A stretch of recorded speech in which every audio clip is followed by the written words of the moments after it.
Good morning, students. Today we will study the basicity of amines or basic character of amine. Amine can act as both as a nucleophile and as a Bronsted Lowry base.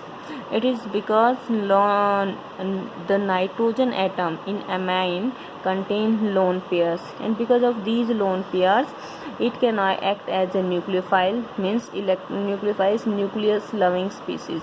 Okay, and it also can act as a base are proton acceptor, means जब इनकी acid के साथ reaction कराते हैं, जैसे कि यहाँ कराई गई है, ये एसिड से जब रिएक्शन कराते हैं तो एसिड से क्या कर लेते हैं, प्रोटॉन को एक्सेप्ट कर लेते हैं, प्रोटॉन को निकाल लेते हैं, ठीक है, और क्या बन जाएंगे, कंजुगेट एसिड. सो बेस हमने लिया, यहाँ पे बेस की तरह से रिएक्ट कर रहा था, बेस ने H पॉजिटिव को एक्सेप्ट किया, एक्सेप्ट करने के बाद क्या बन जाता है, कंजुगेट बेस बना देता है वो, सॉरी बेस से कंजुगेट बनेगा एसिड और एसिड से बनेगा कंजुगेट बेस, ठीक है. जैसे कि एक की रिएक्शन हमने दिखाई गई, यहाँ पे HCl के साथ रिएक्शन कराई गई है, H पॉजिटिव लिया तो ये क्या बन गया, ये कंजुगेट एसिड बन गया और ये क्या बन जाएगा, कंजुगेट बेस, ठीक है. यहाँ आपको pKa वैल्यू दिखाई गई है. pKa वैल्यू क्या होता है मैंने पहले डिस्कस भी किया है, pKa फॉर एसिड के लिए है ये, ठीक है. pKa वैल्यू जितनी ज़्यादा होगी एसिडिटी उतनी ही कम होगी, ऐसे ही pKb वैल्यू जितनी ज़्यादा होगी बेसिसिटी क्या होगी उसकी उतनी ही कम होगी, एक दूसरे का इन्वर्सली प्रोपोर्शनल होता है ये, ठीक है. सो अगर हमने कहा इसकी pKa वैल्यू 10 क्या है 10 है और इसकी 10 और 11 इक्वल है, मीन्स इसकी वैल्यू ज़्यादा है लिटिल बिट, इसकी ज़्यादा है तो मीन्स ये क्या है, एक वीक एसिड है, ठीक है. वीक है तो ये क्या है, स्ट्रॉन्ग है. ओके, और ये ध्यान रखना एसिड का कंजुगेट एसिड जो है होता है वो क्या होता है, हमेशा जो स्ट्रॉन्ग होगा तो कंजुगेट एसिड उसका क्या होगा, वीक होगा.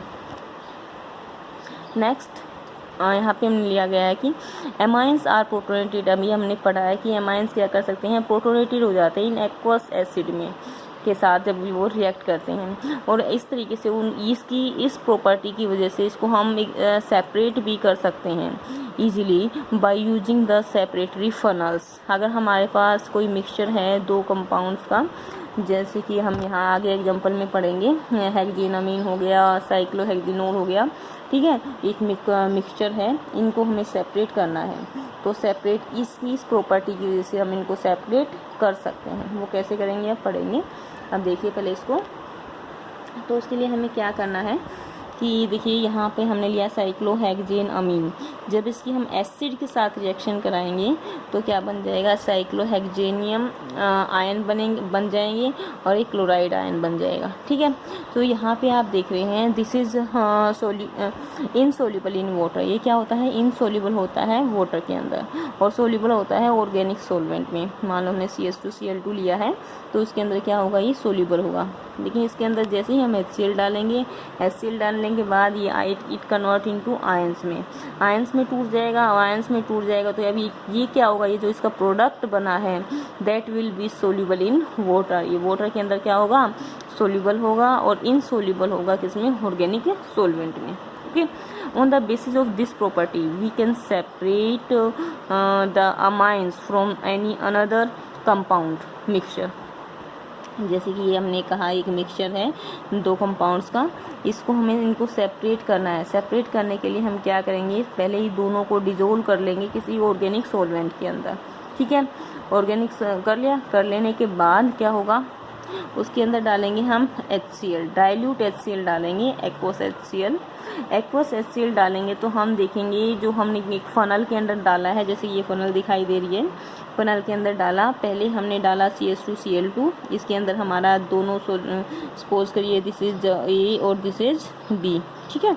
तो A और B दोनों पहले इसके अंदर थे, जैसे ही हम इसके अंदर एक्वस HCl डालेंगे, HCl की क्या होगी, एक रिएक्शन होगी एमाइंस के साथ, जैसे कि हमने ये रिएक्शन दिखाई थी, ये रिएक्शन हो जाएगी. रिएक्शन होने के बाद अब जो ये प्रोडक्ट बनेगा, दिस प्रोडक्ट, ये प्रोडक्ट अब CH2Cl2 में सोल्यूबल नहीं होगा, अब ये क्या करेगा, ऊपर की तरफ शिफ्ट करेगा, ठीक है, ऊपर की तरफ शिफ्ट करेगा. तो अब यहाँ पे दो लेयर्स बन गई, एक ऑर्गेनिक सॉल्वेंट, दूसरा हमारा वाटर, ठीक है. तो जो हमारा इसके अंदर जो हमारा सेकेंड B कंपाउंड जो था दिस B, ये रह जाएगा किसके अंदर, ऑर्गेनिक सॉल्वेंट के अंदर, और जो हमारा A था वो कहाँ आ जाएगा, वाटर लेयर के अंदर आ जाएगा। ठीक है, अब यहाँ से नीचे से इस नोब को ओपन करके हम एक लेयर को निकाल लेंगे, फिर दूसरी लेयर को निकाल लेंगे। इस तरीके से हम दोनों कंपोनेंट को, दोनों मिक्सचर के 2 कंपोनेंट को हम क्या कर सकते हैं, सेपरेट कर सकते हैं। नाउ इफ़ेक्ट ऑफ सब्स्टिट्यूएंट, अगर हम एमाइंस पे सब्स्टिट्यूएंट लगा देते हैं तो उनका क्या इफेक्ट पड़ता है। सब्स्टिट्यूएंट 2 टाइप के होते हैं, electron withdrawing group and electron donating group.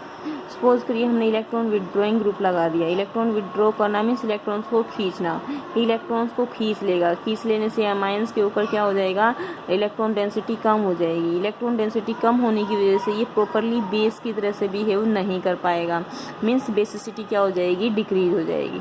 Okay, और इलेक्ट्रॉन डोनेटिंग के केस में क्या होगा, अपोजिट होगा, बेसिसिटी क्या होगी, इंक्रीज होगी। ओके, सो अगर हम बेसिक स्ट्रेंथ की बात करें अमंग टर्शियरी, सेकेंडरी, प्राइमरी, तो क्या होगा, टर्शियरी के केस में बेसिसिटी सबसे ज़्यादा होगी। क्यों, इसमें क्या होता है, 3 डोनेटिंग ग्रुप्स लगे हुए हैं। सेकेंडरी में 2, प्राइमरी में 1। ठीक है, तो बेसिसिटी का order tertiary, secondary and primary.